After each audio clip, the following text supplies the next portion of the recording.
Dinalaw naman kahapon ni PNP Chief Ronald De La Rosa ang burol ng isang police intelligence officer na nasawi habang nagsasagawa ng operasyon laban sa illegal na droga. Ang ulat alamin natin mula sa aming kasamang si Waywaya Macalma. Sa akin lang po, nasaan po ngayon ang human rights para sa asawa ng pulis na namatay, di ba?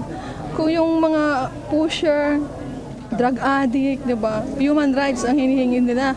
So paano naman ako na nawalan? Paano naman yung asawa ng pulis? To think na ang liliit pa ng mga anak ko, di ba?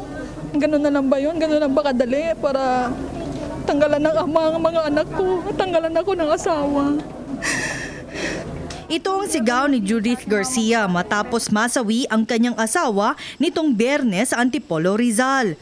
Si Police Senior Inspector Mark Garcia ay isang magaling na intelligence officer at Chief for Special Operation ng Rizal Provincial Office. Dahil rito, personal na nakidalamhati si PNP Chief Ronald De La Rosa sa pamilya.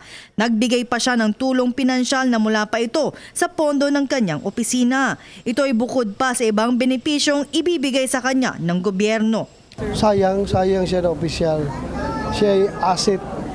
Napakaraming pulis dyan ng mga eskalawag. Bakit hindi pa yun ang namatay?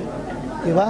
Yung mga pulis, mga siraulo na mga nagbibinda ng droga, yung mga pulis na mga nag-recycle ng droga, tumatanggap ng pera sa mga drug lord. Bakit hindi yun ang kinuha ni Lord? Bakit ito pang mabait na pulis na masipag na masigasig? So masakit sa amin.